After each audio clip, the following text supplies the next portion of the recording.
Ya, makanya belum. Assalamualaikum warahmatullahi wabarakatuh. Selamat siang. Kami dari kelompok 4 akan mempresentasikan mengenai tugas akhir kita yang berjudul Analisa dan Perancangan Sistem E-commerce Pemula Fashion. Nama saya Vika Randia dengan NIM 211050153. Saya Aulia Putri Isnaini dengan NIM 211050143. Saya Aulia Dewi Safitri dengan NIM 211050148.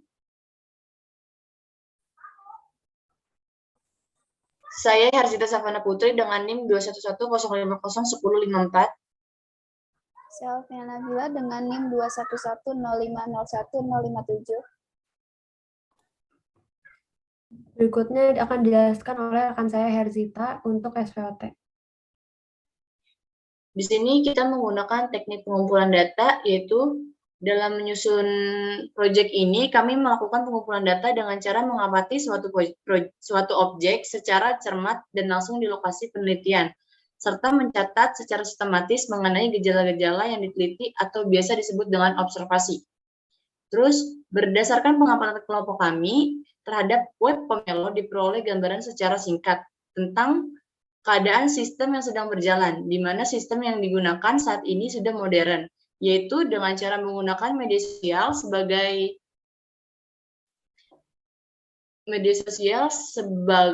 sarana promosi dan penjualan barang. Proses pembelian harus dilakukan dengan cara mengunjungi website yang ada pada toko kami sehingga calon konsumen hanya dapat membeli melalui online saja. Lalu di sini ada SWOT, yaitu analisis SWOT, mengatur kekuatan, kelemahan, peluang, dan ancaman utama Anda dalam daftar yang terorganisir. Demi mengetahui kekuatan, kelemahan, peluang, dan ancaman dari bisnis Pomelo Fashion, maka analisis SWOT digunakan. Contohnya itu ada strength, yaitu kekuatan, sangat banyak produk yang tersedia, lalu ada produk sangat mudah ditemukan, lalu memberikan gratis biaya kirim yang dipesan, lalu ada web sangat responsif dan space. Di sini ada weakness, yaitu kelemahan, sangat rawan terjadi penipuan, lalu ada lama waktu untuk pengiriman, lalu yang ketiga ada penanganan produk belum efisien, yang keempat ada kontrol stok belum terlalu baik, lalu yang kelima itu ada kurangnya pengiklanan di sosial media. Setelah itu ada opportunities, yaitu peluang. Yang pertama itu jangkauan pemasaran yang luas, yang kedua itu pengembangan model bisnis, yang keempat itu yang ketiga itu ada penambahan jumlah member. Di sini juga ada threat, itu ancaman. Yang pertama itu ada penipuan, yang kedua itu ada munculnya pesaing produk sejenis, yang ketiga itu ada ancaman hacker. Boleh diganti slide-nya. Lalu dilanjut dengan teman saya itu Alvina. Kemudian ada Fishbone, yaitu problem penjualan pada e-commerce Pomelo. Yang pertama itu ada manusia yang bersifat human error, contohnya ada keterlambatan pengiriman. Kemudian proses seperti penipuan, stok habis setelah pemesanan. Selanjutnya ada produk, barang tidak sesuai pesanan, barang rusak atau cacat, kurang detail tentang informasi produk, dan selanjutnya ada manajemen penjualan yang kurang baik setelah pendataan yang kurang baik.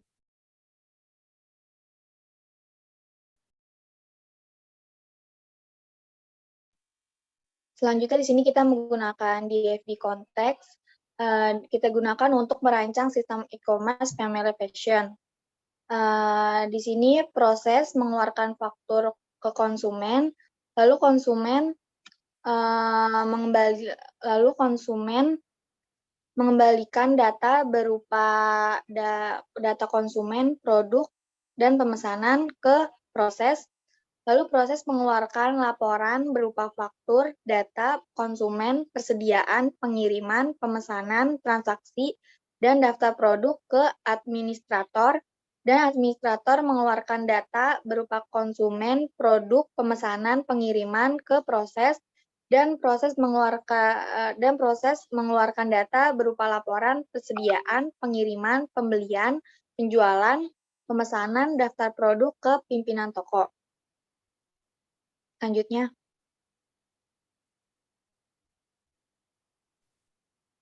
Lalu selanjutnya ada diagram DFD level 0, di mana administrasi mengeluarkan data konsumen produk, pembelian dan penjualan ke proses ke proses entry data customer.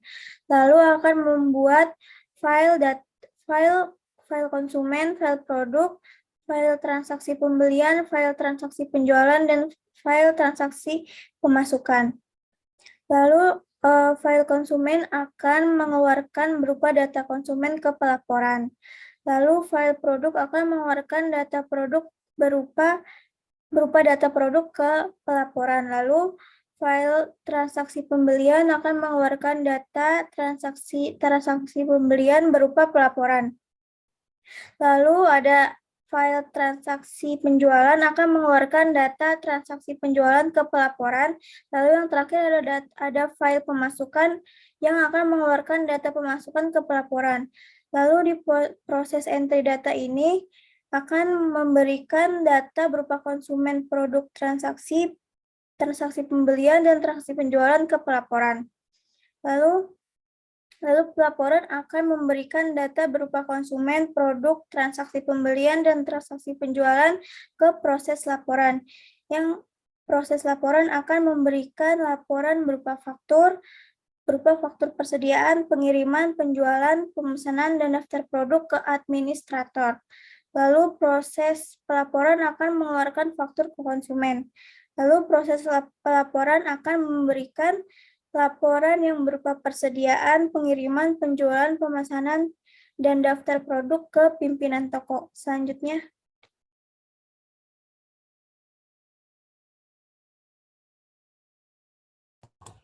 Berikutnya dilanjutkan oleh saya untuk DFD diagram rinci P1.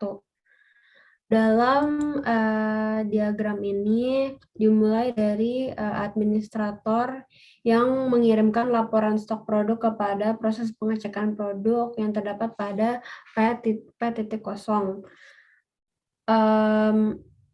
Setelah itu, proses pengecekan produk memberikan data stok barang ke faktur produk, dan faktur produk memberikan informasi stok produk.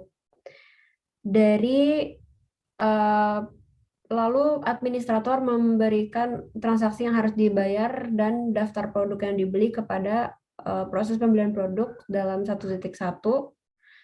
Proses pembelian produk memberikan bukti pembayaran kepada administrator, lalu mengirimkan juga pembayaran, pemesanan, dan pembelian ke faktur pemasukan. Faktur pemasukan memberikan data administrator, data produk, bukti pembayaran.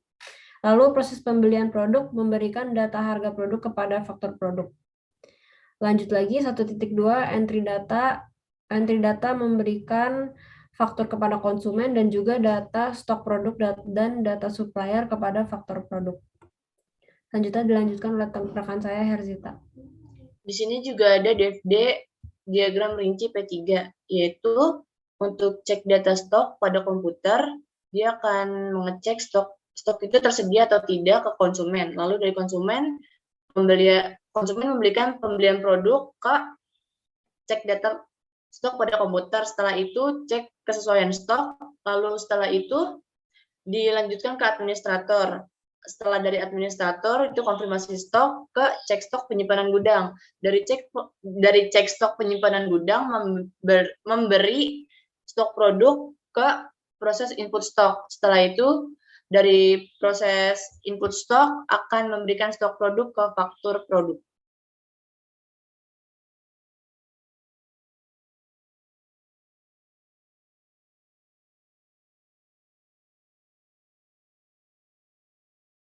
Kemudian ada kamus data. Untuk kamus data pertama itu arus data konsumen. Berisi nama arus, alias, bentuk data, arus data, penjelasan, periode, volume, struktur data, data konsumen, berisi header, isi, dan footer. Kemudian ada header yang berisi email, password, dan username. Isi yang berisi nama, jenis kelamin, tanggal lahir, telepon, dan alamat. Terakhir footer berisi privacy, yaitu kebijakan privacy.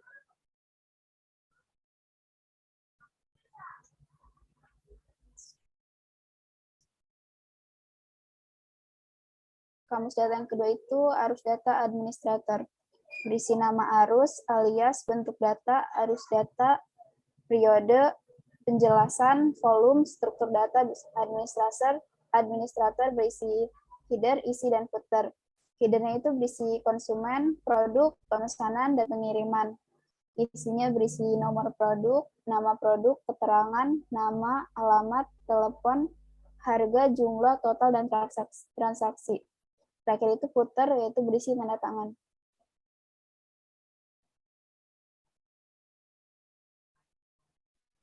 Selanjutnya ada kamus data yang ketiga yaitu pimpinan toko yang berisi arus data, nama arus, alias, bentuk data, arus data, penjelasan, persedia periode, volume, dan struktur datanya berisi header, isi, dan footer.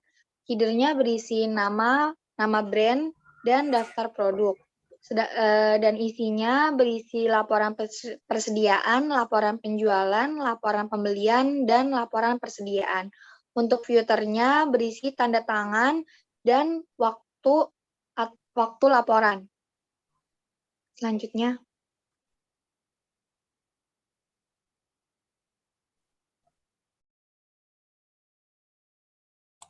Berikutnya saya akan menjelaskan tentang ERD-nya atau Entity Relationship Diagram.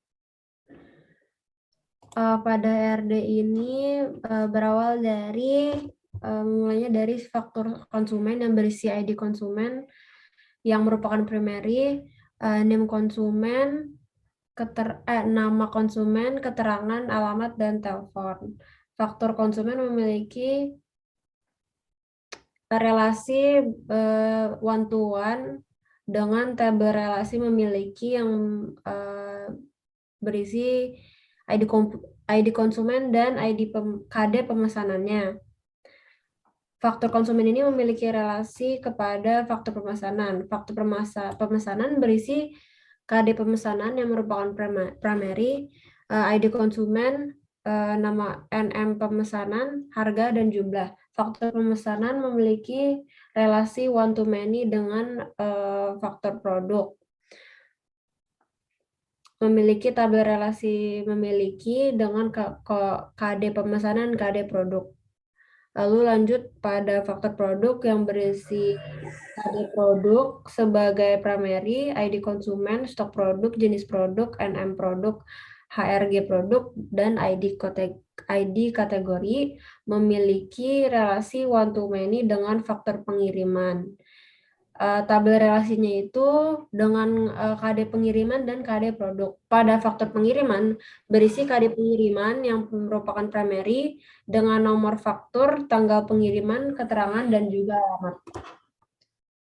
Selanjutnya ada database e-commerce formula yang akan dijelaskan oleh rekan saya, Herzita.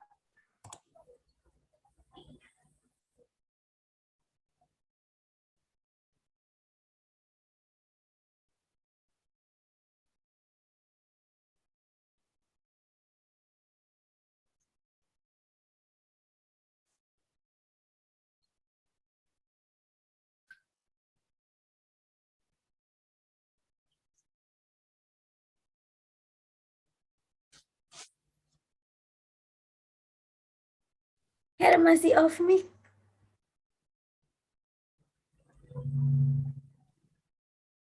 Sorry. Di sini itu ada faktor konsumen, yaitu terdiri dari ID konsumen, tipe datanya itu char, nama konsumen, tipe datanya varchar untuk alamat, tipe datanya varchar untuk telepon, tipe datanya integer. Dan untuk keterangan yaitu tipe datanya varchar. Di sini kita menggunakan kode primary key yang ada di ID konsumen. Untuk faktor pemesanan, kita fieldnya itu ada kode pemesanan, tipe datanya char, terus ada ID konsumen, tipe datanya varchar, ada nama konsumen, tipe datanya varchar. Untuk harga, tipe datanya integer, dan untuk jumlah, tipe datanya juga integer. Untuk kodenya, kita di sini menggunakan primary key yang ada di kode pemesanan.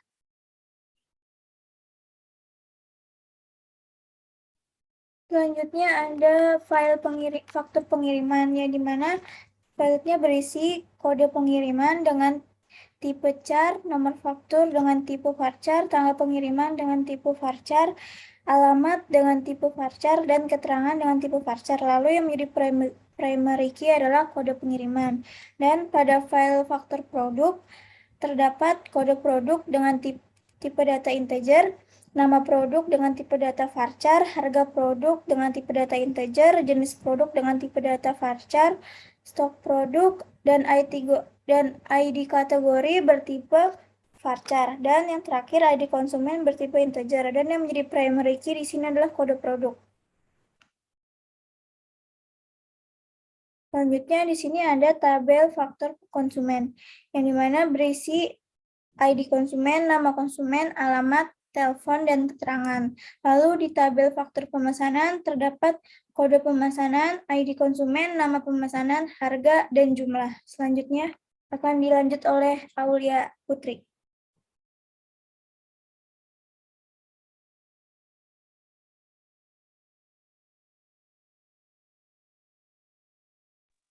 Selanjutnya ada tabel faktur produk yang berisi kode produk, nama produk, harga produk, jenis produk, stok produk, dan ID kategori, dan ID konsumen.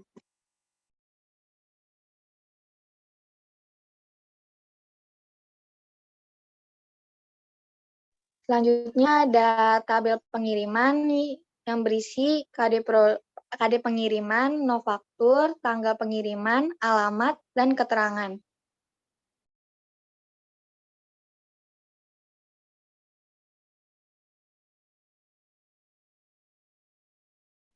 Untuk kesimpulannya itu ada beberapa kesimpulan yang diambil dari toko dan penerapan sistem terhadap permasalahan yang ada dalam perancangan sistem informasi penjualan pada Pomelo Fashion, yaitu sebagai berikut.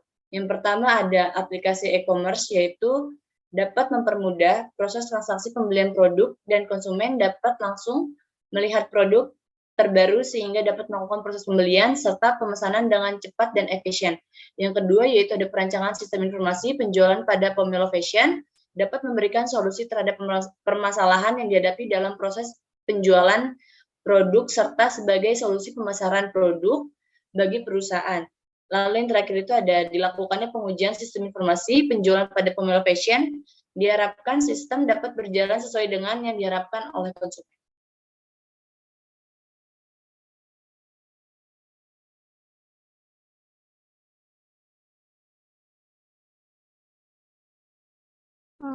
Untuk saran bisa diberikan yaitu untuk memaksimalkan peran penjualan produk pada e-commerce tentu harus dengan memaksimalkan faktor-faktor pendukung yang dapat menyokong keseimbangan penjualan dengan lebih baik dan dapat meminimalisir faktor yang sekiranya dapat menghambat perkembangan maupun kemajuan pada penjualan e-commerce tersebut.